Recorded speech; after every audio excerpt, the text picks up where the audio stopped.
Alfred, ¿cómo te va? ¿Qué tal? ¿Cómo estás, Ricardo? Bueno, decías recién de estos rasgos tan peculiares del presidente que en realidad da la impresión de no poder contener la agresión hacia quienes no piensan igual, digamos, o hacia quienes tienen alguna crítica que formularle. Yo en realidad creo que esa violencia del discurso ayuda poco si es que el gobierno tiene pensado en algún momento tratar de construir un volumen de poder político, de acuerdos, para llevar adelante transformaciones. Da la impresión que hay como dos planos.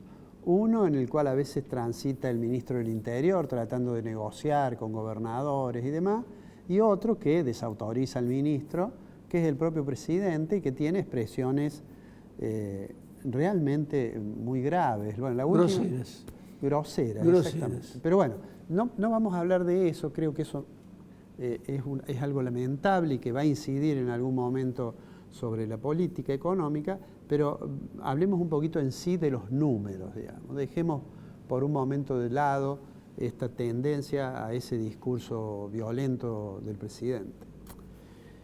Se conoció la inflación del mes de enero. Eso significa que en los últimos 12 meses la inflación fue 254%. Y a su vez el gobierno presentó como una cierta, como un cierto logro haber bajado la tasa de inflación medida por IPC del mes durante enero al 20%. Y tiene expectativas de bajarlo un poquito más cuando se conozcan los datos del mes de febrero. Sí. Y a su vez presentó como un cierto éxito el hecho de haber logrado, después de muchos años, Argentina tuvo en enero superávit, no solamente superávit primario, sino superávit financiero. Digamos que para quien no lo recuerde, el superávit primario es la diferencia entre lo que ingresa en el Estado y lo que el Estado paga, sin considerar en esa cuenta lo que tiene que pagar de intereses de la deuda. Eso se llama superávit primario. Después se le restan los intereses de la deuda y se obtiene entonces el superávit financiero, digamos. En esos intereses de la deuda se restan solamente los intereses que el Estado le paga a alguien que no sea del propio sector público, ¿no? ¿Cómo fueron esos números en enero? Tenemos una placa que le voy a pedir al director si la podemos poner, que es esa. El superávit primario fue de 2 billones, ¿no? De esos 2 billones, si uno le deduce los intereses de la deuda netos, digamos, de lo que se paga en el sector público, ahí tenemos que queda entonces un superávit financiero de 500.000 millones, ¿no? Digamos, esto realmente muestra que ha sido un ajuste fuerte. Si uno mira, digamos, por qué razón apareció ese superávit primario, uno lo que tiene que hacer es decir, bueno, a ver, ¿cuánto fue por el lado de los ingresos, que aumentaban, y cuánto fue por el lado de los gastos, que se achicarían, ¿no es cierto? Esa sería la lógica. Claro. En los números siguientes vamos a ver que cuando uno mira que la inflación fue del 254%. Sí. Si uno mira cuánto crecieron los ingresos en esos 12 meses, crecieron 256%. O sea que los ingresos fueron parecidos a los del año pasado, ¿no? Digamos que a eso contribuyó, obviamente, no solo la inflación, sino algunos impuestos nuevos, a pesar de que el nivel de actividad haya caído, ¿eh? Claro. Ahora, los gastos primarios, crecieron solo 129%. Ahí está, entonces, el ajuste. Bueno, la palabra ajuste a veces a los gobiernos no les gusta utilizarla, pero allí está, básicamente el ajuste. Ahora, ¿quiénes pagaron el ajuste? ¿Quiénes son los que finalmente vieron que sus ingresos no ajustaban como ajustan los precios? Y eso está en los otros números. Por supuesto, estos son todos números oficiales. Voy a decir una vez más que nosotros tenemos bastante buena información, salvo el periodo en que se adulteraban las cifras de inflación en el INDEC, tenemos buenos datos. Entonces, en los siguientes números vamos a ver, mira, las transferencias a las provincias en términos nominales, no solo no aumentaron como la inflación, sino que cayeron más o menos 1%. Esas son las transferencias corrientes a provincia. Los gastos de capital del Estado, donde por ejemplo puede estar los gastos de inversión en obra pública, etcétera, cayeron en términos nominales 50%. A su vez, veamos los que subieron nominalmente pero no llegaron a la inflación. Están los gastos de funcionamiento, está claro que los salarios del sector público perdieron contra la inflación, ahí tenemos 154% contra la inflación esta que habíamos dicho era 254%. Las prestaciones sociales, todo lo que tenga que ver con lo social, dentro del cual está lo previsional, por supuesto, 149 contra 254.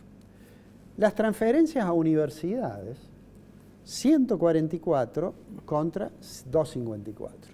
Y los subsidios económicos, los que están vinculados, subsidios a algunas actividades, como puede ser energética, etcétera, 28% solamente aumentaron cuando la inflación fue 254%.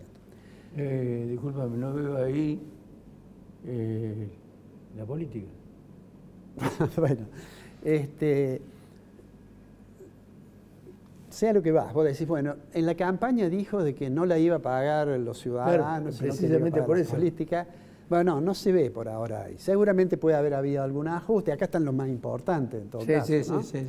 Pero, entonces uno dice, bueno, ese superávit fiscal que tuvimos en enero, de más o menos 2 billones, el primario, ¿no? ¿Qué es entonces lo que más contribuyó? Cuando uno ya no mira los porcentajes, sino mira los números en valor absoluto, ¿qué es lo que más se achicó o qué es lo que podríamos decir explica más los 2 billones de superávit? Mira, de los 2 billones de superávit de ese mes, el recorte en jubilaciones fue 890.000 millones. ¿Qué quiere decir eso? Eso quiere decir que el 45% del superávit primario está explicado por el tema de jubilación.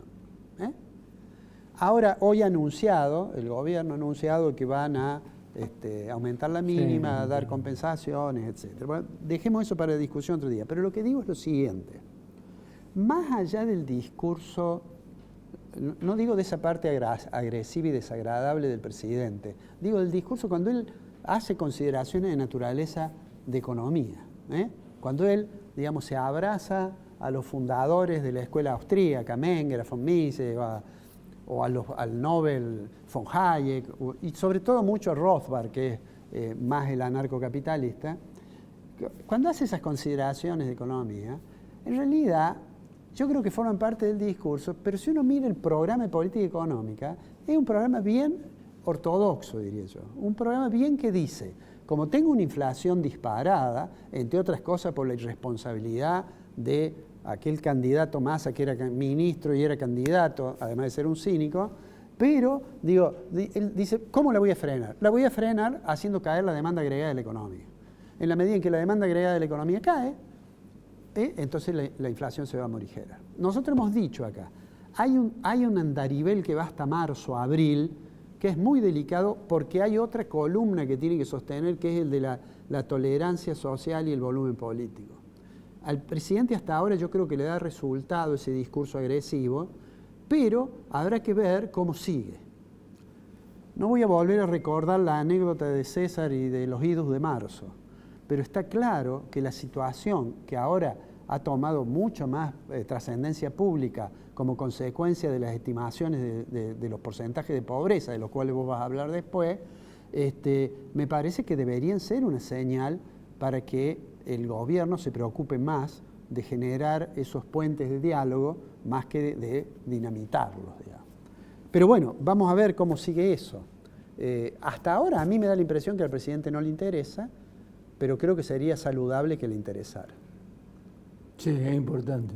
Sería importante. Es importante porque, digamos, los resultados, los índices, no le son favorables y además ha caído su popularidad aproximadamente un 10% con respecto a lo que tenía en el momento de ganar las elecciones. No perdamos las esperanzas. Nos vemos la semana que viene. La semana que viene nos vemos.